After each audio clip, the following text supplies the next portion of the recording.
começar essa aula de hoje, eu estou com muita vontade de escrever no quadro já. Quando vocês voltarem aqui para a sala de aula, eu vou encher esse quadro, olha, todo mundo vai copiar para valer, para treinar a escrita de novo, porque as letras de vocês nas tarefas não estão boas, tá? Então caprichem na letra. E quando voltar, vão aqui, ó, ficar copiando do quadro para melhorar essa letrinha, tá? Tenham todos uma boa tarde, ótima tarefa e até a próxima aula. Bom, mais uma vez, boa tarde, pessoal. Tudo bem com vocês? Vamos dar sequência aqui, nossa aula de História, sexto ano. Peguem o livro didático, está aqui o livro didático, da página 18 até a página 22. Né? Vamos estudar hoje a periodização da história. Não esqueçam, façam a leitura com calma. Depois responda as questões da página 20, 21 e 22, tá bom? Quem não tiver com um livro tem que buscar na escola. E quem não tiver jeito como buscar na escola, me avisa que eu mando as fotos das páginas para vocês responderem no caderno. Atenção, vamos ler, estudar e responder as questões, mas você tem que responder, colocar as respostas no caderno. Estou aguardando fotos das questões, das respostas e fotos de vocês também fazendo as atividades, tá bom? Não só foto, manda foto só da atividade, assim, você está lá respondendo, alguém vai lá tirar foto de você estudando, né? Tudo isso faz parte da avaliação, tá bom? Então vamos dar sequência. Pega o livro didático, abram na página 18, uma periodização. Para facilitar o estudo da história, os historiadores do século XIX dividiram a longa trajetória humana sobre a Terra em 5 grandes períodos. E estes 5 grandes períodos ainda são subdivididos, que estão representados a seguir. Aí vamos ver aqui os cinco grandes períodos em que foi dividida a nossa história. Vamos lá. A pré-história, ela vai do surgimento do gênero Homo há cerca de 2 milhões de anos até a invenção da escrita, ocorrida por volta de 3.500 anos antes de Cristo. E a pré-história é dividida ainda entre Idade da Pedra e Idade dos Metais, né? É na Idade da Pedra que nós temos o período Paleolítico, o período Mesolítico e o Neolítico. São períodos importantes. Foi, por exemplo, nessa época aí que teve a descoberta do fogo, por exemplo. Não podemos falar a invenção do fogo porque ele já existia. Caiu um raio lá, criou chamas e o homem aprendeu a dominar o fogo, né? Então na pré-história nós temos a Idade da Pedra e a Idade dos Metais. Na Idade da Pedra nós temos o Paleolítico, o Mesolítico e o Neolítico. E na Idade dos Metais nós temos a Idade do Cobre, a Idade do Bronze e a Idade do Ferro, que foi quando o homem passou a dominar a técnica de organizar, de manipular esses metais. Primeiro a pedra e depois os metais.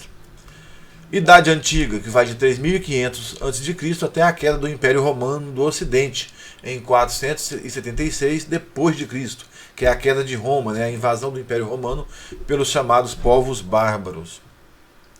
Vamos seguir um pouquinho mais adiante aqui. Nós temos aqui a Idade Média, que vai de 476 até a invasão da cidade de Constantinopla, que hoje é chamada de Istambul, capital da Turquia, pelos turcos otomanos em 1453. Foi quando caiu o Império Romano do Oriente, que tinha como sede a cidade de Constantinopla, que hoje se chama Istambul, capital da Turquia, que é uma cidade que fica uma parte na Europa e uma parte na Ásia, e tem um rio no meio que divide a cidade. Na Idade Média, no caso. Vamos seguindo. Na Idade Antiga, nós temos a Antiguidade Oriental, a Antiguidade Clássica e a Antiguidade Tardia, né? Ela é dividida em 3 períodos. Na Idade Média, que também foi chamada por muitos historiadores de a Era da Escuridão, ou de 1000 anos de escuridão, porque foi uma época meio obscura, em que a religião dominava o pensamento europeu, que o mundo era centralizado na Europa, e então tudo era proibido, não houve muito avanço nem tecnológico, nem cultural, segundo muitos historiadores. A Idade Média vai então de 476, que é a invasão dos povos bárbaros, até a invasão da cidade de Constantinopla pelos turcos otomanos em 1453, que é conhecido como a queda do Império Romano do Oriente. Depois temos a Idade Moderna, que vai de 1453 até 1789. O que marca o fim da Idade Moderna? A Revolução Francesa. 1789 acontece a Revolução Francesa, que é matéria de estudos futuros, e aí termina a Idade Média. E chegamos na Idade Contemporânea, que vai de 1789, na Revolução Francesa, até os dias atuais. Eu tenho por crença que no futuro nós ainda vamos... Nós não, né? Porque não estaremos aqui talvez. Mas gostaria de estar. Mas no futuro tem a crença de que os historiadores, aqueles que conseguem, têm esse poder de determinar as coisas, eles vão se reunir, vão marcar o fim da idade contemporânea e criar uma novidade. E acredito que nós estamos vivendo essa novidade já. Mas, por enquanto, temos que chamar de idade contemporânea. Vamos soltar o vídeo aqui na tela. Repare que essa periodização considera a sociedade sem escrita, ágrafas, sociedade sem história. Esse tipo de periodização aí, mas isso hoje já não é mais dessa forma. Os historiadores já não consideram isso. Os historiadores atuais não aceitam essa divisão entre pré-história e história, porque consideram que as conquistas humanas anteriores à escrita, como o domínio do fogo, a invenção da roda, a prática da agricultura, são tão importantes quanto as posteriores. É claro que são. Os povos que não desenvolveram a escrita também possuem uma história movimentada, que precisa e pode ser mais bem conhecida. Não é porque não tiveram grandes invenções, ou que não sabiam escrever, que a história tem que ser resumida, não tem que ser contada. Então todos os detalhes, tudo isso é importante para nós chegarmos até os dias atuais. Então não podemos desconsiderar nada e nem achar que um período é mais importante que o outro. Todos os períodos são importantes, né? A descoberta, o domínio do fogo, a invenção da roda, são fatores importantes. Sem a invenção da roda seria impossível, por exemplo, que os humanos construíssem as pirâmides. Só para ter uma ideia, né? A carretilha, que fazia com que pudessem levantar um peso muito maior. Parecem hoje coisas sem importância, porque nós estamos vivendo uma era tecnológica muito avançada. E isso que eu estou falando agora, daqui a 20 anos, pode ficar assim, ultrapassadíssimo, né? Falar que o ano de 2021 é um ano muito avançado, 2031 pode ser muito mais avançado ainda. Mas 2021 tem a sua importância. Então a pré-história tem a sua importância. Todos os períodos têm a sua importância singular, assim, nenhum pode apagar o outro. Todos são uma sequência do período anterior, né? O que você aprende hoje vai servir para que você possa aprender mais amanhã. É assim que tem que ser contada a história também. Bom, passamos aqui para a página seguinte. A divisão da história em 4 períodos também é criticada pelos historiadores atuais. Por quê? Primeiro, essa divisão valoriza os fatos importantes para os povos da Europa e desconsidera o que se passava, por exemplo, na África ou na Ásia. E até mesmo no continente americano, onde nós estamos, que mesmo antes de Colombo chegar na América, Cabral chegar no Brasil, aqui já existiam povos que viviam aqui, que tinham uma sociedade, que tinham um meio de vida. A sociedade inca, a sociedade asteca, eram sociedades avançadas, mesmo comparando com a Europa. Mas os primeiros e os grandes historiadores eles tinham uma visão eurocêntrica do mundo. A Europa era o centro do mundo. Então tudo mais importante para eles acontecia lá. E o restante era um pouco que desconsiderado. Os criadores dessa periodização antiga, média, moderna e contemporânea consideravam a fonte escrita, uma carta, um decreto, um testamento, muito mais importante que as outras fontes, como uma imagem, o resto de uma escultura, uma pintura em cavernas, entre outros. Nós passamos, na época quando foi criada essa periodização, nós estávamos vivendo um período na história chamado de positivismo, onde a prova documental era muito mais importante. Então tudo que era escrito valia, o que não era escrito era meio que desconsiderado. Mas o mundo mudou, as pessoas mudaram, vieram novos historiadores e hoje a visão é um pouquinho diferente. Então novas histórias começam a ser contadas, baseadas não só em documentos escritos, mas em imagens e estátuas, ou figuras deixadas e muitas outras coisas que são importantes na hora de construir e contar a história de um povo, de uma nação. Para os historiadores atuais, as fontes não escritas, fotografias, pinturas, restos de moradias, entrevistas, são tão importantes quanto as escritas para o conhecimento da história. Então, por que estudar essa periodização? Essa periodização é muito usada em textos de livros, revistas, jornais, por isso é importante conhecê-la. Não, mas é importante também, porque nós vamos ali estabelecer um início dos tempos, para a contagem do tempo da história, e viajando por essa história, conhecendo fatos e períodos em que as coisas foram criadas, foram descobertas, foram inventadas. Tem a sua importância também. Não é porque o pensamento mudou, a forma de ver agora é um pouco diferente, Outros materiais também são considerados como muito importantes, que nós vamos deixar de ver a história, que nós vamos deixar de considerar a periodização da história, que também facilita um pouco o nosso estudo. Tá bom? Então essa aqui é na página 19, vamos passar agora para a página 20, onde nós temos as atividades. Olha aqui, atividade 1, retomando. O que se pode concluir observando as imagens a seguir? Você está vendo um menino brincando de carrinho, um carrinho antigo ali, parece que é uma imagem antiga, e no lado direito um menino brincando de carrinho também, só que o carrinho com controle remoto. Aí você vai escrever no seu caderno aí, número 1, a resposta.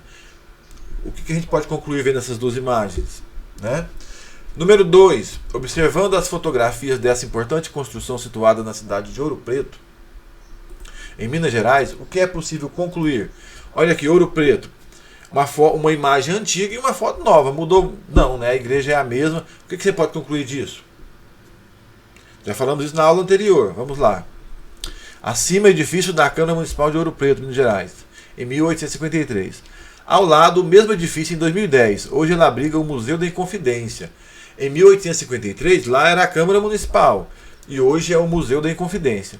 Mas o que se pode tirar dessas duas imagens? O que se pode concluir? Número 2, coloca a resposta no seu caderno. São respostas pessoais. Cada um pode concluir uma coisa diferente.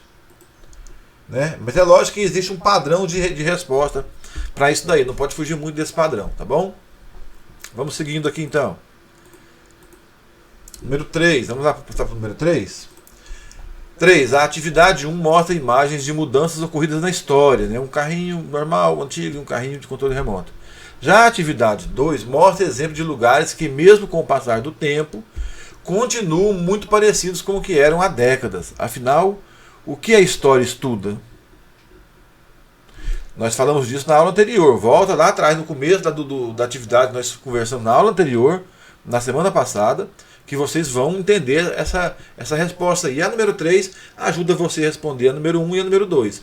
E para responder a número 3, você vai ter que voltar lá no início do texto desse capítulo, tá bom? Isso na página 20. Vamos mudar agora aqui para a página 21. Vamos lá na página 21? Analise as afirmações e a imagem a seguir. Aqui nós estamos vendo a imagem de uma cidade histórica, mas lá turistas, os vendedores, as pessoas tirando foto com o celular na mão. Mas é uma cidade histórica e vale a pena visitar cidades históricas. Nós aprendemos muito, é muito interessante. Aqui em Goiás você pode visitar, por exemplo, a cidade de Goiás, que é a primeira capital do nosso estado, que nem era chamado de Goiás na época. Então, vendo essa imagem aí, vamos analisar as seguintes afirmações. Olha aqui. Afirmação 1. A história estuda as mudanças e as permanências ocorridas nas sociedades humanas. Lembra da questão número 3? No caso da imagem do Centro Histórico de Salvador, pode-se perceber que muitas construções continuam como antes, o que indica uma permanência. 2. O historiador age como um detetive. Constrói uma versão da história a partir dos vestígios deixados pelos seres humanos. 3. Para construir um conhecimento sobre determinado povo ou episódio, o historiador necessita do saber elaborado por profissionais de outras áreas, a exemplo dos arqueólogos. Dessas 3 afirmações aí, nós temos que assinalar qual a resposta correta aqui. Letra A, letra B, letra C ou letra D. A partir dessas afirmações. Das afirmações anteriores, A, apenas a 1 e a 2 estão corretas. B, apenas 2 e 3 estão corretas. C, apenas 1 e 3 estão corretas. Ou D, todas estão corretas. Faça um xizinho. Você vai fazer assim, coloca lá número 4 no caderno e copia a afirmação correta. Ou A, ou B, ou C, ou D. Tá bom? No sexto ano a gente não pode escrever no livro, que o livro vai ser utilizado também ano que vem. Número 5.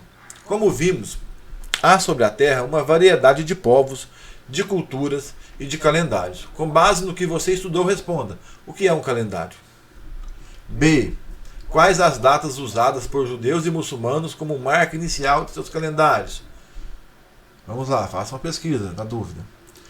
E C. O ano 2022 no calendário cristão corresponde a qual ano no calendário judeu e no calendário muçulmano? A contagem de tempo deles é diferente. Então 2022 para nós, cristãos, no calendário dos judeus equivale a qual ano? E no calendário dos muçulmanos equivale a qual ano? Tá fácil. Usa o mesmo celular que você está vendo a tarefa aqui, pode pesquisar, mas se você ler lá atrás, às vezes você encontra uma resposta para isso.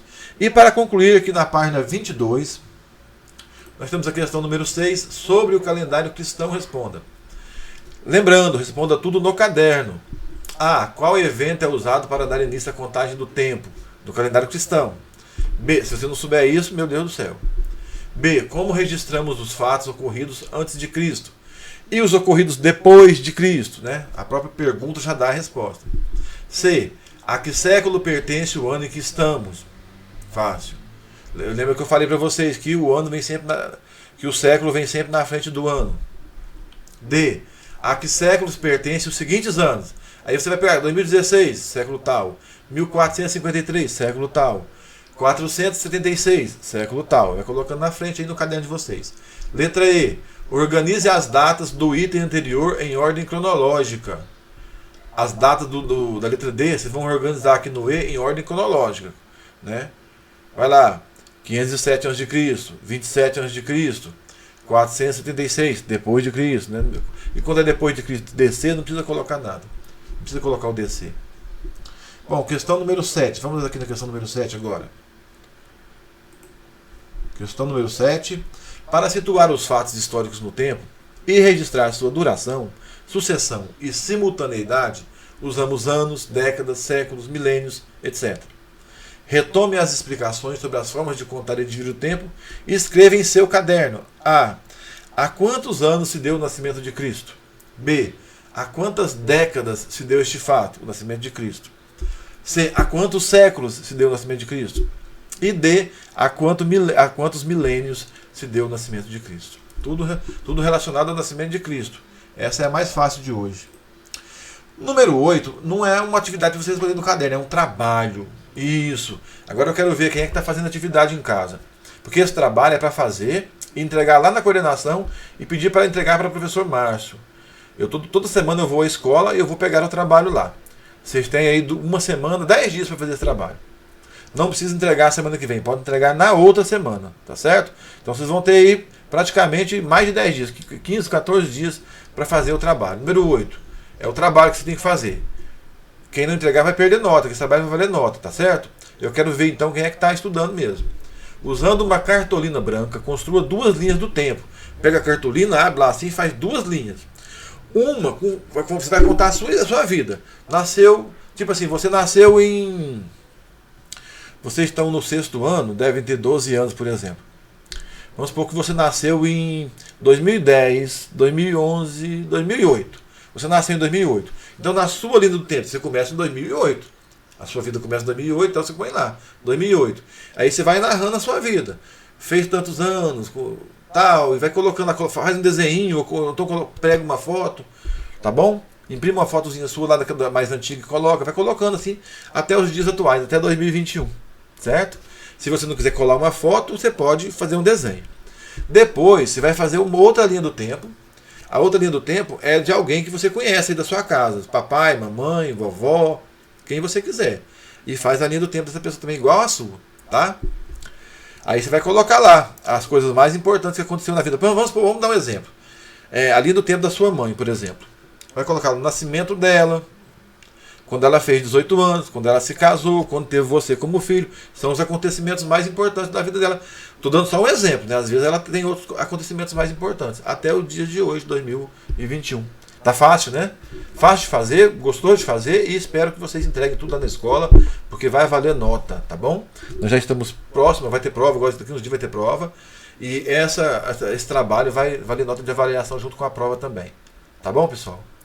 Essa foi a aula de hoje. Fiquem com Deus, tenham um ótimo final de semana e até a próxima.